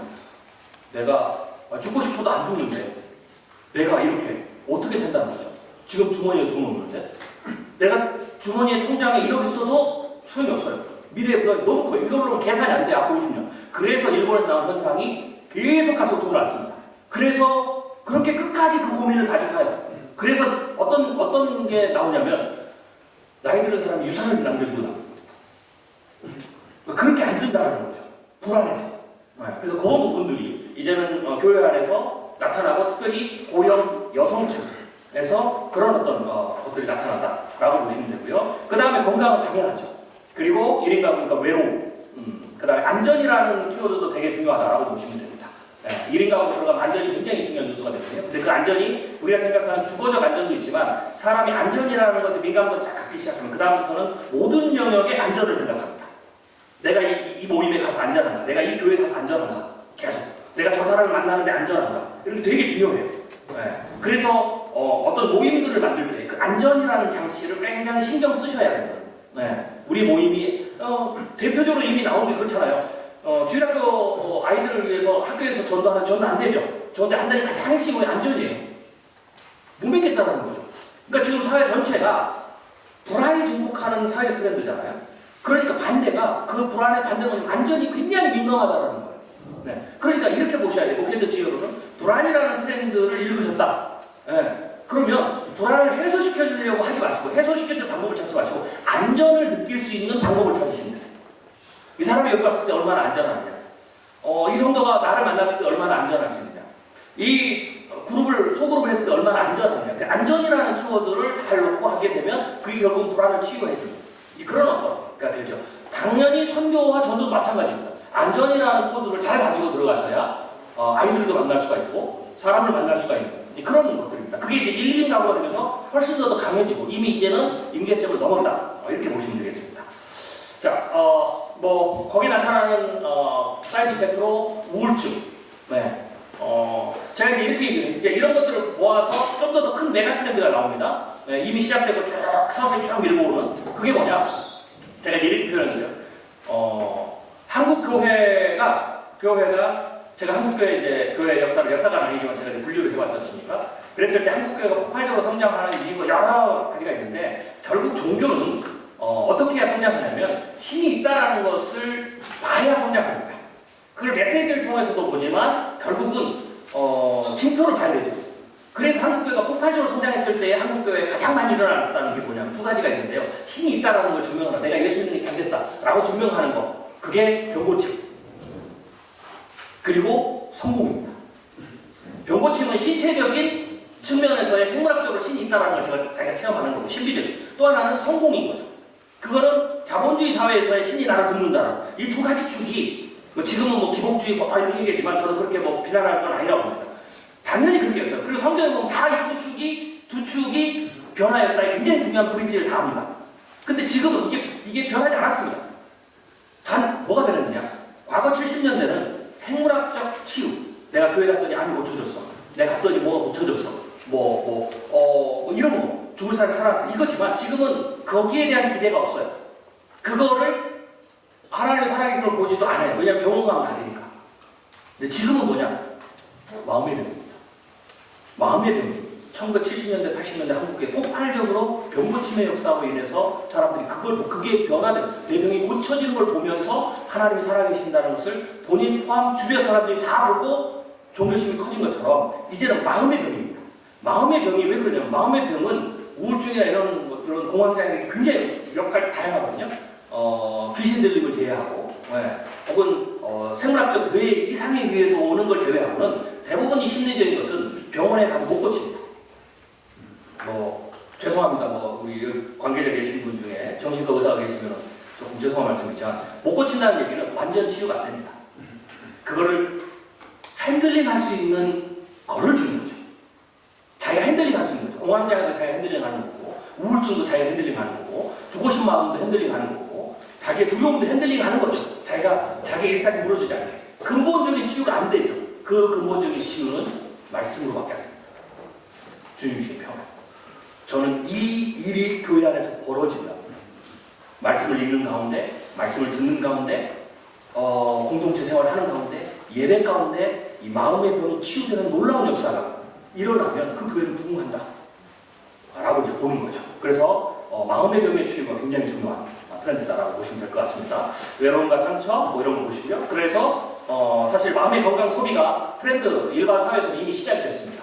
마음 건강 소비. 이게 별거 아닌 것 같아요. 사람들이 이상하게 그런데 돈을 씁니다. 그게 뭐냐면 역으로 보면 마음에 대한 건강, 마음의 건강. 그러니까 있는 사람은 그것을 건강을 회복하는 데 도움이 되고 아직 괜찮은 사람도 이제 마음의 건강이 두려운 거예요. 주위에 막 그렇게 되니까. 그래서 이 마음의 건강이라는 부분, 마음의 병이라는 부분이 지금 사회적으로 불안과 혼란이 될 수 있는데 더 그렇죠. 점점점 누적돼 있다. 그게 안 좋은 방향으로 튀어나가는 게 신문에서도 설문조사로 나왔는데요. 한국인의 60%가 폭발적인 분노를 가지고 있다. 그게 그겁니다. 그래서 그걸 치유하지 않으면 어떻게 됩니까? 교회 안에서 분노로 터집니다. 그래서 그런 부분들이 중요한. 그래서 마음 건강 치유해보고 계시다라고 보시고요. 또 하나는 이게 이제 또 반대 트렌드를 생각하시면 역 트렌드도 생각해야 됩니다. 초계획하잖아요. 그런데 그것의 반대가 사람은 본능적으로 연결을 원하거든요. 그래서 연결의 욕구가 증가합니다. 그런데 이제 이 연결이 과거의 연결하고 다르다는 겁니다. 안전한 연결. 그리고 초계획이라니까 자기의 성향, 자기의 문제, 자기의 똑같은 상황, 자기가 똑같이 생각하는 자기의 어떤 관심사 이런 쪽으로 연결하죠. 그런데 그 연결할 때 그 규모가 커지는 건 되게 두려워합니다. 왜? 커질수록 어떤 일이 벌어집니까? 믿지 못할 사람들이 오잖아요. 불안한 겁니다. 그래서 이것이 이제 교회 안에서 소그룹을 만든다든지 혹은 구역을 재편한다든지 혹은 뭔가를 할 때 그리고 그 그룹을 유지할 때 굉장히 중요한 키워드다. 초계인화, 그러나 연결, 그러나 안전이라는 걸 굉장히 두려워하는 그런 것들. 그래서 이게 이제 소그룹을 구성하실 때 이제 한국교회가 그리고 또 구역이나 셀을 구성하실 때 이게 굉장히 중요하다. 과거에는 연령별로 끊었잖아요. 요새는 이제 그런 교회가 제가 이렇게 말씀을 안 드려도 이게 뭐 트렌드가 꼭 저만 보는 게 아니지 않습니까? 우리 목사님들이 오래 세상을 살다 보면 이제 통찰을 하죠. 그러다 보면 일부 교회에서는 구역을 이제는 이런 식으로 만듭니다. 그게 이게 사회에서 어떻게 나타나냐? 크루 멤버로 나와요. 크루 멤버. 연결이 필요해요. 근데 사람은 몰라요. 그런데 자기가 마라톤을 좋아해요. 그냥 가는 거예요. 그런데 거기서 자기가 이제 안전이라는 게 있습니다. 깊이 들어가진 않아요. 그런데 희한해. 처음 보는 사람들 같이 뛰어요. 얘기하고. 이게 이제 그런 현상이죠. 그래서 그런 것들이 사회에서 그렇게 나타난다. 교회, 이게 이제 불안전한 거죠. 그 욕구가 있다. 교회에서는 그것을 조금 더 완전한, 안전한 속도로 거기서 자기가 성장할 수 있는 걸로 끌고 갈 수 있는 게 굉장히 중요하죠. 그래서 홈을 구성할 때이고 그런 부분의 변화들을 이해하시면 목회적 조력이 굉장히 좋다라고 보시면 됩니다. 그게 이제 작은 집단, 깊이 있는 관계의 재발견, 뭐 이런 것들이 교회에 적용할 수 있다라고 보시면 됩니다. 그리고 이제 인구성학적으로 목회의 핵심 축은 신중년이죠. 네. 뭐 이거는 제가 너무나 많이 강의를 했기 때문에 뭐 제가 깊게는 말씀 안 드리겠습니다. 근데 중요한 건 신중년이라는 걸 봤을 때 뭐냐면 이게 이제 트렌드, 신중년하고 잘 나오지 않아요. 그냥 이렇게 생각하시면 됩니다. 젊어지는 60대. 네, 이렇게 생각하시면 됩니다. 젊어지는 60대. 네. 근데 이게 지금 한국 사회는 지금 두 가지가 지금 충돌 중입니다. 왜냐하면 과거의 생각이 여전히 있거든요. 그걸 버리기가 굉장히 힘들어요. 그래서 과거의 생각에는 숫자라는 게 사람에게 마음에 주는 영향이 굉장히 커요. 그래서 60이라는 숫자는 굉장히 지금까지 60%는 우리가 노인이잖아요. 노인의 대명사로 딱 60이거든요. 환갑잔치로. 그래서 이거를 놓기가 되게 힘들어요. 그래서 60 이전에 한 50부터 되면 뭐가 되냐면 나는 뒤로 물러나야 돼. 그래서 부장도 안 한다고 그러고 안 한다고 그러거든. 왜? 나는 뒤로 가야 돼. 이게 과거에 했어요. 과거 60대 시절에 평균 수준. 근데 이거를 떨치기가 굉장히 힘들어요. 사실 고정관념을 깨는 것은 굉장히 오래 걸립니다. 그런데 자기가 보면 어떻게 돼요? 자기는 젊어요. 네, 제가 얼마나 젊은지를 보여드릴게요. 이게 1900년대, 100년 전에 60대입니다. 네, 평균 수명 36, 40대. 네. 60년이지만 1960년 환갑잔치입니다. 조금 젊어졌죠? 30년 전에 1992년에 60살 됐습니다. 네, 저렇게 이제 뭐 이렇게 가이드에 나오잖아요. 2022년 기준으로 60살입니다. 네. 자, 이거하고 비교해 보시죠. 여기 60, 100년 전에 60, 지금의 60. 네. 그러니까 이 숫자라는 것에 얽매여 있긴 하지만 족쇄처럼 있지만 자기를 봤을 때 젊다라는 거죠. 그래서 이 그룹이 굉장히 복잡한 마음을 가지고 있다라고 보시면 되고요. 그리고 뭐 그냥 조금은 소극적이지만 그 그룹이 커요. 교회의 동력은 거기서 다시 시작을 해야 됩니다. 네, 그 그룹이. 네. 그런데 이 그룹이 굉장히 액티브해졌어요. 이 그룹의 성향이 액티브해졌다. 그래서 이 그룹이 자기는 노인이라고 사람들이 하고 자기도 그런 생각을 갖는데 자기는 젊어지고 그런데 이제 자기는 액티브한데 그래서 노인대학 나오면 안 나오는 거예요. 안 나옵니다. 예전에 60은 한 80, 근데 조금 지나면 한 90 정도 돼야 내가 예전에 환갑 60 노인을 생각할 거예요. 네, 그렇죠. 얼마나 점점점 액티브하게 된다. 그래서 교회 안에서 이들이 액티브하게 갈 수 있도록 안 하면 교회 밖에서 이제 액티브하게 가죠. 그래서 교회 밖으로 돕는다 이제. 교회 밖으로. 근데 중요한 것은 이 50대, 60대 이 그룹이 교회 안에서 굉장히 중요한 일들을 많이 하잖아요. 이분들 이제 밖으로 도는 거죠. 네. 아래에서 일할 사람은 줄어드는데 여기서 진짜 일할 사람들은 이제 교회 안에서 액티브하게 못하니까 교회 밖으로 가버려. 그러니까 이제 집 밖에서만 또 도는 거죠, 그렇죠? 이런 현상이 이제 나타나는 거죠. 그래서 자, 이분은 뭐냐면 60세인데요. 미스 유니버스 부에노스 아이레스 선발대에서 1위 했습니다. 그래서 세계적인 추세 뭔지 아십니까? 우리가 미스 코리아 선발대가 있잖아요. 그 세계 2인대가 예전에는 연령제가 있었습니다. 지금은 60대까지. 이미 세상은 그렇게 그들을 인정하는 추세로. 준우승자가 70대. 자, 이 여성은 홍콩 여성인데요. 네. 1960년대생입니다. 55세 은퇴부터 8년 동안 매일 2시간씩 헬스장에 운동합니다. 네. 굉장히 액티브합니다. 네. 그리고 지금 몸이 저렇습니다. 우리나라 가천대 2024년 92세였으니까 지금은 뭐 93세 되겠죠? 이길려 총장입니다. 93세라고 누구 봅니까? 네, 골프 자세 보세요. 네, 여러분 우리보다 낫지 않습니까? 그 다음 2024년에 104세 김영석 철학자. 네, 그러니까 지금은 105세가 됐겠죠. 활발하게. 그래서 이제는 이분들을 뒷방 늙은이, 일 못해, 느려 이렇게 생각하면 안 됩니다. 이분들을 보면 지금 60대는요 청년들입니다. 교회가 지금 청년 없다고 난리잖아요. 청년이 막 곳곳에서 막 사역을 해야 돼서 역동적이 없다고 하잖아요. 이제는 교회가 저 그룹이 50대, 60대가 역동적 그룹이라는 것을 받아들이셔야 됩니다. 그리고 그들에게도 그들의 마음속에 있는 액티브한 거 점점 저런 일이 늘어나거든요. 근데 그들 생각이 바뀌어요. 그 액티브함을 교회 안에서 사역 안에서 줘야 되고 그 액티브함으로 그들이 시작을 해서 발판으로 교회 전체 사역에 활력소를 밀어넣을 수 있죠. 그래서 제가 16년 사역을 잘하는 교회가 성장한다고 얘기합니다. 그게 트렌드다 라고 얘기를 하는 거죠. 2030년 근데 이제 이 2030년 40년 80년 어떻게 될까요? 네. 기술의 도움으로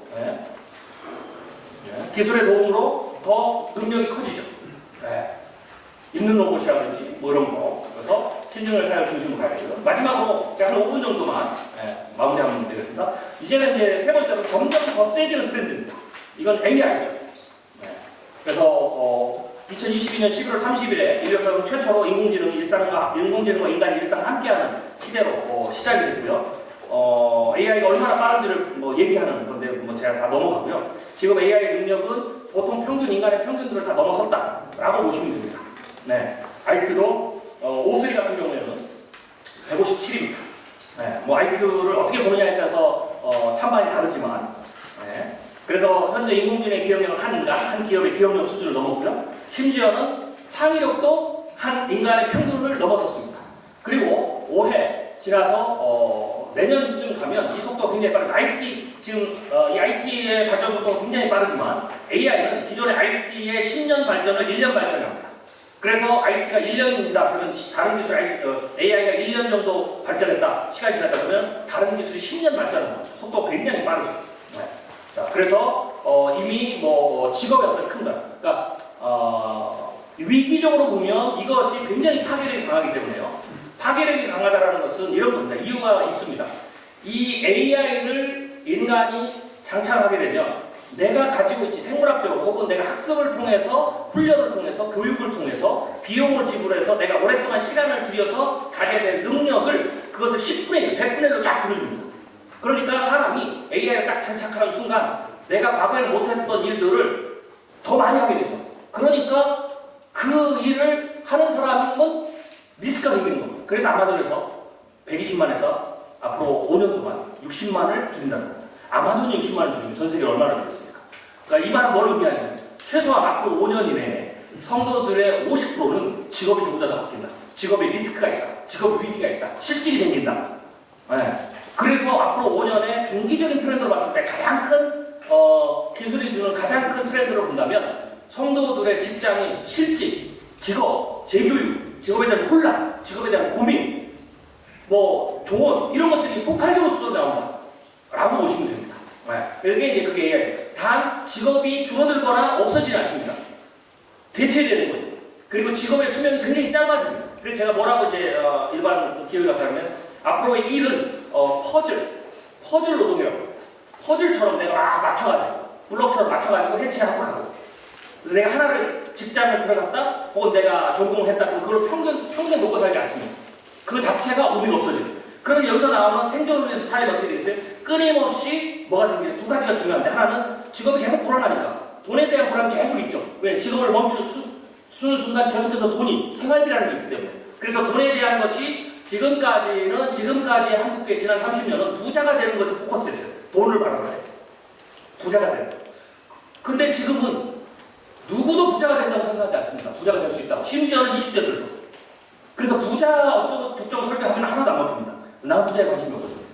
정확히 부자가 되고 싶은데 부자가 안 되니까 부자라는 단어를 포기한 겁니다. 대신 지금 뭐가 중요하냐? 내가 지금 살 수 있느냐, 먹고 살 수 있느냐. 이게 되게 중요해요. 그래서 돈의 문제도 과거 30년은 부자라는 돈을 많이 벌어야 되겠다, 뭐 성공을 해야 되겠다, 이 키워드가 굉장히 중요한데 이제는 이거는 아무리 얘기해봐야 사람들이 관심이 없습니다. 지금은 생존이죠. 어떻게 먹고 살 것이냐. 네. 무엇을 먹을까? 그러니까 성경에 두 가지 나오잖아요. 부자 되기를 금하라. 돈을 만몬, 무슨 돈을 만몬, 지금 돈도 없는데 만몬 쓰대. 그거는 돈을 많이 벌 때 막 이렇게 하는 거고요. 또 하나 뭡니까? 무엇을 먹을까, 무엇을 입을까, 무엇을 마실까. 돈에 대한 게 두 가지거든요. 지금은 이쪽으로 가 있다. 네, 이게 큰 고민입니다. 그래서 거기에 직업과 연결되어 있다라고 보시면 됩니다. 네. 그래서 이게 이제 AI가 주는 부정되어 있는데 동시에 아까 말씀드렸지만 AI는 양날의 검인데 하나는 이런 충격을 주지만 또 하나는 개인들이 빠르게 이것을 장착하게 되면 이제는 내가 기존에 일을 못하지만 내가 다른 능력을 빠르게 습득해서 내가 여기에서 이 직장을 잃어버렸지만 다른 직장으로 가서 일을 할 수 있는 거죠. 내가 지금까지는 뭐 예를 들면은 신문 기자를 했는데 이제는 그걸 AI가 다 하면 그러면 이제 내가 거기에 대해서 리스크를 느끼면 어떻게 되겠어요? 이제는 거꾸로 내가 방송, 영상 뭐 이런 걸 다 갖춰가지고 내가 영상기를 진출한다든지 뭐 이렇게 이제 직업의 대전이들이 이제 일어날 수 있는 거기에 빠르게 적응하는 사람과 늦게 적응하는 사람 둘이 나눠진다는 것입니다. 그럼 교회가 성도를 도와줄 수 있을 때는 그것에 대해서 빠르게 적응할 수 있도록 정부가 주는 지원이나 지자체가 주는 지원이나 혹은 성도들 안에 그런 것들을 그룹을 해서 그런 그룹, 그러니까 아까도 말씀드렸죠? 초개인화의 가장 중요한 것 중에 하나가 관심사에 의해서 안전한 곳에서 속으로 모여서 그 다음에 곧바로 어떤 효과가 나는 그런 어떤 모임을 원하죠. 대표적인 직업입니다. 미래적으로. 그래서 그런 직업에는 키워드가 이렇게 온다는 거죠. 근데 이제 AI 같은 경우에도 또 하나는 거꾸로 교회 사역으로 보면 이 AI를 통해서 AI가 이제 또 다른 그런 속성이 있기 때문에 이제 어떤 걸 가능하냐면 교회 사역으로 그러면 사람이 없어서 못했던 사역, 포기했던 사역, 재정이 부족해서 포기했던 사역, 그리고 컨텐츠가 부족해서 포기했던 사역을 AI를 목사님들이 교회에서 잘 활용하면 이 세 가지를 다시 회복시킬 수 있는. 그래서 우리가 코로나 때 경험을 하셨죠. 코로나 때 경험을 하셨는데 코로나 때 오프라인이 막혀서 오프라인 사역이 많이 위축이 됐지만 거꾸로 강제적으로 온라인 사역으로 들어가면서 처음에는 불만족이 높았지만 점점점 창의적 아이디어가 나면서 됩니까? 새로운 사역들이 나타났잖아요. 그리고 과거에는 하지 못했던 사역들을 회복시켰죠. 그래서 제가 코로나를 지나면 뭘 하셔야 되냐면 하이브리드 사역을 하셔야 된다. 그래야 사역이 풍부해진다라고 말씀드렸어요. 그런 것처럼 AI도 이제 마찬가지예요. AI를 잘 활용하시면 내가 과거에 돈이 없어서 사람을 못 보자, 부교육자를 못 구하고 막 이런 거, 그런 그 다음에 시간이 없어서 성도들을 더 훈련을 시켜야 되는데 그것도 부족하고 뭐 이런 거. 그리고 뭐 컨텐츠, 우리 교회는 컨텐츠 없어. 전도를 해야 되는데 내가 전도를 어떻게 해야 되는지 컨텐츠가 없어. 방법이 없어. 과거에는 그 컨텐츠를 어떻게 해서 막 쫓아다니셨잖아요. 세미나. 앞으로 세미나 더 안 됩니다. 왜요? 웬만한 강사 부르지 않으면 AI한테 물어보는 게 훨씬 낫습니다. 그래서 세미나를 하실 때도 이제 잘 하셔야 됩니다. 이거는 AI로 물어보면 다 되는 컨텐츠냐? 아니면 그렇지 않은 컨텐츠냐? 지금 저처럼 해석해 주는 것은 AI한테 물어봐도 안 나오고. 그렇죠. 그런 거죠. 그게 이제 극명하게 달라진다. 이게 이제 안 좋은 점은 좋은 점으로 가면 이제 담임 목사님들도 혹은 작은 교회도 AI를 활용하면 얼마든지 컨텐츠를 만들어낼 수 있고 아까 얘기했던 초개인화. 그러니까 초개인화를 하려면 예를 들면 성경 공부 교재가 이렇게 됩니다. 조금 더 구체적으로 말씀드리면 성경 공부 교재를 1대1 교재, 1대1 우리 사용하는 이런 형식입니다. 이렇게 하지 마시고 1대1 사역을 형식을 하는데 모든 사람이 그 1대1, 1번에서 10번까지 모두 다 교재가 달라요. 이게 지금의 초개인화입니다. 출판사에서는 안 나옵니다. 왜? 이렇게 롱테일 컨텐츠거든요. 이렇게 하면 장사가 안 되잖아요. 이거 누가 삽니까? 서울시에서 한 명 살 건데. 이게 롱테일 컨텐츠예요. 그럼 이걸 어떻게 해야 되냐? 목회자가 다 만들어야 되죠. 다 만들 때 AI가 그것을 적극적으로 도와준다. 그래서 AI와 함께 기본 교재 틀을 목사님이 기획을 하시고 그것을 그 성도의 모든 기도 제목이랑 상황을 다 집어넣으면 똑같은 성경 공부 교재지만 질문을 바꾸거나 적용을 바꾸거나 본문을 바꾸거나 이걸 AI가 굉장히 빠르게 잘해줍니다. 그래서 성도들 한 사람 한 사람이 그들에 맞게 롱테일 컨텐츠 사용을 할 수 있는 그게 지금 제가 얘기하는 초개인화죠. 그래서 그런 사역들이 AI를 통해서 얻으실 수 있는 사역이 많다라고 보면 될 것 같습니다. 나머지 제가 부족해서 다 못한 내용은 자료를 참조해 주시기 바랍니다. 감사합니다.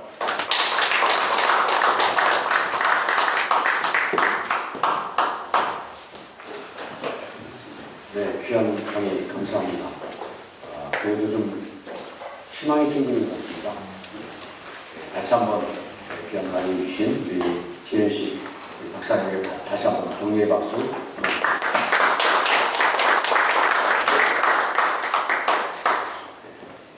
이 시간은 논찬 시간입니다.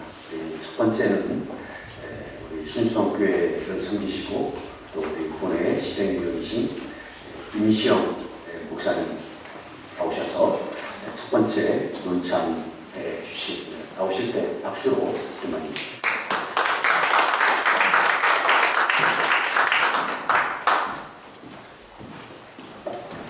안녕하세요. 임시영 목사입니다. 저는 논찬을 방금 발표하신 이 발제문을 기본으로 내용 요약을 하고요. 그리고 오늘 발제가 제가 파악한 바로는 오늘 제목 자체가 트렌드와 목회 계획인데 트렌드 쪽에 아마 진행될 것 같아서 뒤에 제가 첨언으로 목회 계획을 뒤에 넣었는데 제가 준비한 것은 있는 것으로 논찬을 대신하도록 하겠습니다. 네, 먼저 내용 요약입니다. 2026년 한국교회 트렌드라는 제하의 발제에서 최영식 박사는 인구 변화에 주목한다. 그리고 인구 변화를 트렌드화하여 정보의 전달로부터 예측을 제시한다. 저출산 또는 저출생과 올해 삶이 미래 세대 변화라는 거대 맥락을 이룰 것이 분명한 사실으로 통계를 통해 추적하고 관찰한다.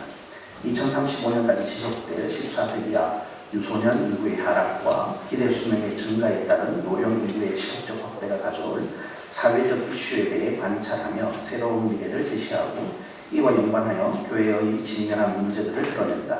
발제자는 고령 여성화의 이슈로부터 교회의 현실을 파악하고 고령 인구의 재정 위기로부터 고령화된 교회의 재정 위기로까지 확대하여 이미 발생했고 더욱 심화될 교회의 현실적인 문제점을 지적한다. 더불어 발제자는 인구 변화 지형도를 통해 인구 소멸이 아닌 교회 소멸의 위기를 먼저 제기하고 이미 발생된 방치된 사역지에 관한 정보를 전한다. 인구의 중심은 이동했고 중심 인구의 경제력은 약화될 것이며 지역별 편차가 있지만 인구 소멸 또는 이에 수렴하는 지역이 곧 등장할 것으로 예상되는 지금 교회는 어떤 준비를 해야 하는가? 이것을 답하기 위해 발제자는 다시 인구 변화 트렌드로 돌아간다. 중심 가구 변화 추이를 통계로 추적하며 1인 가구의 증가에 주목한다. 그리고 모든 세대의 증가 추세를 보이는 1인 가구에 대한 주목으로부터 교회 사역의 변화를 요청한다. 가족 중심의 사역 구조 만드는 변화하는 인구 트렌드를 쫓아갈 수 없을 것이기 때문이다. 이와 함께 발제자는 신중년층을 목회 축의 핵심으로 주목한다. 사회적으로 또한 교회 안에서도 중심 연령층으로 자리 잡은 50에서 70대의 세대를 신중년층이라 규정하며 계속 젊어지는 세대, 이전과는 다른 60대, 70대에 대한 새로운 사역적 대안이 필요하다 말합니다. 끝으로 발전하는 기술 문명의 영향 아래 인간의 발행이 가치, 의미, 철학으로 이동할 개연성을 말하며 한국교회의 이를 적용할 것을 주장합니다. 영적 가치, 의미 있는 관계, 삶의 변화가 그 직접적 대안이며 따라서 복음의 분위기로 돌아가는 실천, 사랑과 섬김의 공동체적 삶, 말씀과 기도로 자라가는 체험적, 영적 성장, 진정성 있는 교제와 나눔을 통한 의미 있는 관계의 장이 교회가 될 수 있도록 하는 것이 목회 트렌드가 되어야 한다고 주장합니다. 이와 관련하여 발제자가 제시하는 실천 방안으로서 교회의 대응에 한국교회는 주목할 필요가 있다. 느린 예배와 묵상의 시간 확보, 침묵기도, 반상기도 프로그램, 인간적 교제와 돌봄의 강화, 완벽함이 아닌 진정성 있는 공동체, 가정을 함께하는 동행의 목적이 이해합니다. 첨언입니다. 오늘의 주제에 목회계획이 포함되어 있는 것에 관련해서 발제자가 다루지 않는 부분에 대한 짧은 언급이 필요하겠다. 목회계획이란 목회를 논하는 데서 먼저 목회계획이 무엇인지에 대한 언어적 그리고 실천적 정의가 필요하다. 목회계획은 성령의 인도와 복음의 사명 아래서 앞에서 교회의 사람, 시간, 자원을 분별해 우선순위와 실행 경로를 세우고 평가와 학습으로 지속 갱신하는 공동의 분별, 결정 과정과 그 과정의 추천물이라 할 수 있다. 우리는 종종 목회계획을 행사표나 예상표 정도로 오해하거나 실행 점검이 없는 구호로 소비하고 만다. 대표적인 예가 교회의 표일 것이다. 연초의 표가 연말에 기억나지 않는다면 계획은 이미 생명력을 잃은 것이다. 연초의 구호, 곧 비전이 교회의 현실에 기반하지 못했거나 계획의 실패, 교회의 현실을 반영하지 못한 까닭이다. 운영의 실패. 목회계획은 교회의 비전과 현실을 연결하기 위한 것이다. 연간 목양계획을 통해 사역 구조와 예산, 사람을 정렬하고 기도, 분별, 설계, 실행, 점검, 갱신의 사이클을 통해 비전과 현실의 통합 과정 또는 결과를 수립하는 것이다. 이때 점검과 갱신은 정량지표와 정성지표를 함께 충분히 다루어야 한다. 물론 이를 위해 교회는 정량 및 정성평가를 위한 지표도 목회계획에 미리 포함해 두게 된다. 정량지표, 예를 들면 세가족 등록수, 세가족 정착률, 소그룹 참여율, 제자훈련 수료, 봉사 또는 선교 참여, 헌신자 재배치율 등 정성지표, 갈등 완화 사례, 관계 회복 사례, 돌봄 연결망 반경, 삶의 간증, 이웃 신뢰 노동 등. 각 교회는 공동의 사명, 복음 전파 아래 서로 다른 현실을 가진 만큼 정보 기반 사역 전략을 통해 하나님이 주신 사명을 측정 가능한 실행으로 번역해야 한다. 기도, 분별, 설계, 실행, 점검, 갱신의 과정으로 해마다 쌓이는 목회계획의 데이터와 이야기들을 부족을 보완하고 강점을 강화하는 다음에 더 나은 계획이 될 것이다. 따라서 목회계획은 단월적 산출물이 아니라 교회의 비전 성취를 위한 살아 움직이는 영적 실천적 이름이라 할 수 있다. 오늘의 결단이 너희에게 성장을 낳고 성장에 다시 사명을 더 선명하게 하는 일입니다. 왜 지금 목회계획인가? 2026년을 앞둔 지금 교회는 다층적 변곡점에 서 있다. 세대 분화와 고령화, 봉사 필요와 리더십 공백, 온라인 현장의 하이브리드 일상, 지역사회 신뢰의 흔들림, 재정 변동성은 좋은 의도만으로는 버티기 어렵다는 사실을 드러냈다. 목회계획은 이러한 현실에서 교회로 하여금 방향, 선택, 집중을 가능케 한다. 비전을 현실화했고 반드시 해야 할 일과 지금은 내려놓을 일을 가려 자원을 한 곳으로 모은다. 작은 성인들을 설계하고 실패를 학습으로 바꾸며 공동체가 함께 책임을 나눈다. 프로그램을 줄이고 돌봄의 밀도를 높이며 다음 세대와 새로운 세대를 위한 투자와 지역 섬김의 우선순위를 재배치한다. 그래서 목회계획을 통해 목회자인 우리에게도 교회에게도 해마다 남는 것이 필요가 아니라 데이터와 이야기, 곧 다음 해를 더 잘 걷게 하는 실마리가 되게 만들어야 한다. 결론적으로 목회계획은 불확실성의 시대에 교회를 선교지향, 관계 회복, 다음 세대로 재정렬하는 가장 온전한 길이다. 오늘의 또렷한 계획이 내일의 성숙을 낳고 그 성숙이 다시 우리의 사명을 더 선명하게 할 것이기 때문이다. 이상입니다. 감사합니다. 감사합니다. 두 번째 문자는 우리 큰은행교회를 숨기시고 또 동행의 중앙위원이신 이규호 목사님 나오셔서 문자 진행해 주시면 박수를 많이 해주십시오.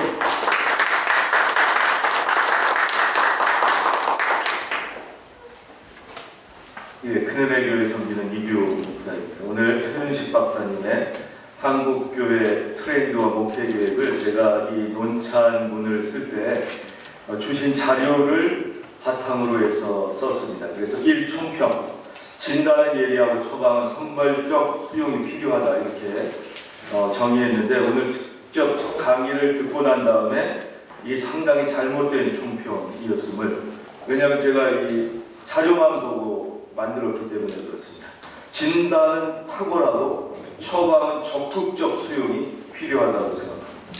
왜냐하면 이 데이터를 어떻게 해석하고 적용할 것인지를 우리 최윤식 박사님께서 말씀해 주신 것이 목회 현장에 있는 저에게 거의 100%에 가까운 공감이고 영감을 주었습니다. 그래서 한국교회 트렌드 강의의 탁월뿐만 아니라 적용도 저는 적극적으로 수용해야 된다고 느끼고 그렇게 논창하고 싶습니다. 두 번째, 공감과 동의, 현장에서 확인되는 4가지 큰 물결도 똑같습니다. 신중년 중심 사역의 창, 1, 2인 가구와 고립의 확산, 마음의 건강, 치유와 회복 사역의 시대. 그래서 이제는 치유 기도를 할 때 예전에는 육체 치유의 기도를 우선적으로 했다면 이제는 마음의 치유를 위한 기도를 우선적으로 드리고 그 다음에 육체의 치유를 위한 기도도 같이 치유 기도는 반드시 필요하다고 생각합니다. 지금도 목회 현장에서 성령이 역사하시고 치유의 기적은 날마다 일어나고 있습니다. 다만 이제는 육체의 병은 아까 말씀해 주신 것처럼 너무 많은 의학기술의 발전으로 거의 대부분 병원에서 치유가 되지만 마음의 병은 정신과 의사들이 고치지 못하기 때문에 다 약을 처방합니다. 아까 말씀하시는 것처럼 관리. 그 약은 그냥 관리하는 것이 치료제가 아니고 오직 성령이 역사하셔서 그의 영혼을 뒤바꿔 놓을 때만 진정한 치유가 가능하기 때문에 모든 교회에서 우리가 성령의 능력을 의지해서 주 예수 그리스도의 이름으로 마음의 치유 사역을 우리가 기도하며 노력할 때 아주 하나님께서 기뻐하실 것이라고 생각합니다. 네 번째, 소그룹의 재발견과 연결의 재설계. 이것도 마찬가지입니다. 그래서 저희 교회도 청년교구 같은 경우는 클럽을 만듭니다. 그래서 다 셀별로 모여있지만 마라톤 클럽, 커피 클럽, 미학 클럽 등 지금 현재 9개의 클럽을 따로 만들어서 청년교구에서 자기가 원하는 클럽에 자발적으로 해서 주중에 그 클럽 리더를 통해서 만나고 또 외부의 그 같은 그 동료들을 전도하고 만나는 장으로 씁니다. 그 소그룹의 재발견과 연결의 재설계. 리버렌 목사님이 새들교회에서 직업별 소그룹을 만들으셨었는데 그게 아마 상당히 앞서서 이런 상황을 적용하셨다고 생각합니다. 세 번째, 강점 강화 방안, 신학 윤리 현실성의 브레이크 포인트. AI 수용하자 성령에 의지하여 성령의 인도하심의 속도를 맞추는 교회. 이미 강의 가운데 포함이 되어 있었습니다. 자료에 포함이 되어 있지 않아서 제가 이렇게 구현을 했지만 재정 전망의 지역 규모 편차 반영에 대해서도 말씀해 주셨고 가치 소비 불안전함이 현재 트렌드, 결국은 복음의 본질 말씀과 기도에 집중할 때만 이 문제는 해결될 수 있다고 생각합니다. 마지막 제언, 트렌드 위에 복음의 중심을 씁니다.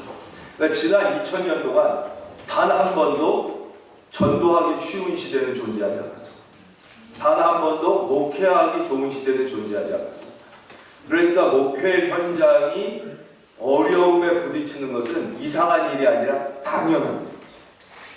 로마 시대는 지금보다 훨씬 더 힘들었고 일제시대는 지금보다 훨씬 더 힘들었고 6.25 때는 지금보다 훨씬 더 힘들었고 수많은 순교를 하면서 지금은 사실은 그렇게 뭐 순교까지 하지 않으니까 아까 말씀하시는 거랑 제가 전적으로 동의하는 게 전도가 안 되는 게 아니라 전도를 안 합니다. 그래서 우리 안에 있는 팔배주의를 먼저 극복해야만 우리는 다시 성령의 역사하심을 경험할 수 있다고 생각합니다. 다시 한번 논찬의 결론을 말씀드리자면 진단은 탁월하고 처방은 적극적 수용이 필요한 탁월한 감이었다고 생각합니다. 감사합니다.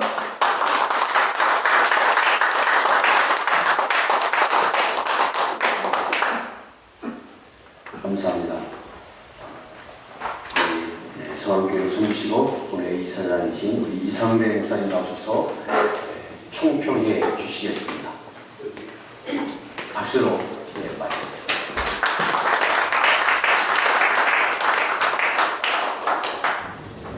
원래 총통이라는 제도가 코로나에서 총통이라는 제도는 없는데 우리나라에서는 우리나라는 일의 목표 프로그램을 만든 제도예요. 왜냐하면 어르신들 대접하느라고 만든 제도인데 오늘 사회를 받으시는 김영환 목사님 너무 잘 감사하고 또 최은식 목사님 10년 전에도 여기 오셨었는데 기억하십니까? 그때 아주 큰 도전을 받았는데 그때보다 조금 늙으셨지만 그런 말씀 주셔서 감사하고 오늘 논찬 주는 이시영 목사님 얘기보다는 제가 제일 은혜 받은 것은 제가 60대 후반인데 최의진 목사님 말을 이야기하니까 내가 청년이라고 그러더라고요. 그래서 이제 포기해야 될 쯤에 대신 용기를 얻고 새롭게 목표를 해야 되겠다 하는 생각이 들고 우리 미래목표 프로그램이 우리만의 리그가 되어서는 안 되잖아요. 한국교회의 중단 제시하는 기관으로서 지금 최의진 박사님이 말씀하신 것들이 우리 언론사를 통해서 많이 확대되어서 한국교회가 새로 일어서는 좋은 기회가 됐으면 좋겠습니다. 고맙습니다.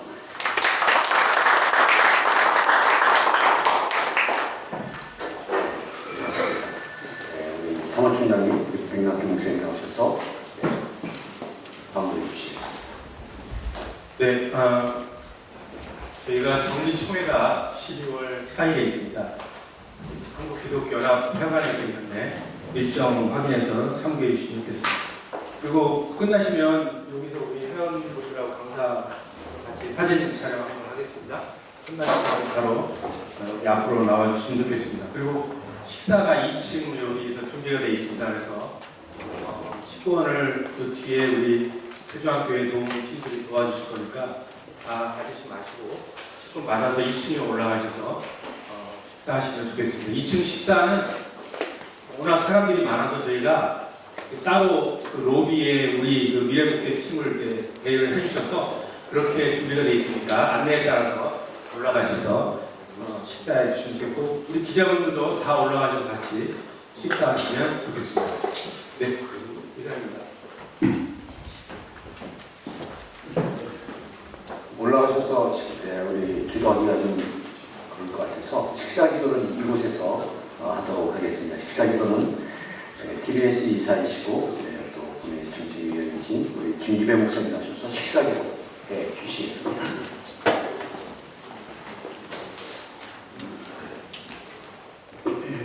앞에 식사가 있다 생각하시고 미리 식사 기도 드리겠습니다. 고객을 이루시며 우리들의 생사복을 주관하시는 하나님, 한국교회의 미래를 위해 미래목회 포럼을 세워주심을 감사드립니다. 미래 포럼을 위해 한국교회가 늘 새로워지고 깨어있기를 기도합니다. 오늘 일용할 양식을 주시니 감사합니다. 우리가 먹고 마실 때마다 주님의 영광을 위해 살기를 원합니다. 예찬을 섬기는 손길과 준비한 손길을 축복해 주시옵소서. 이 모든 말씀을 예수님의 이름으로 기도드립니다. 네.